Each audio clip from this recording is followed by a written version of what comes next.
In this video, I'm gonna teach you a very useful tutorial on how to fix keyboard not working in lock screen here in your Windows 11. So without any further ado, let's begin.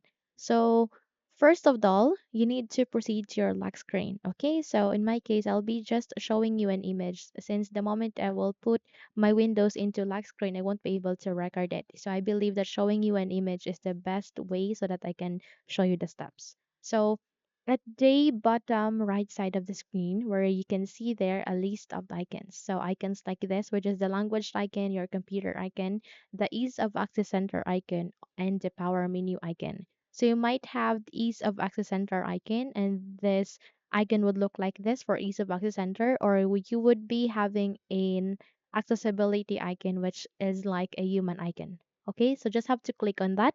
Okay, again, if you have an ease of access center icon, you can click on that, or you might have an accessibility icon which is like a human icon. So click on that one. The moment you click on that, you would be able to open a right window or a right pane where it consists a list of the option. You just have to locate for on-screen keyboard. The moment you click on it, just have to tap on it and eventually your on-screen keyboard would appear. Just have to use that on-screen keyboard when you would be typing a password.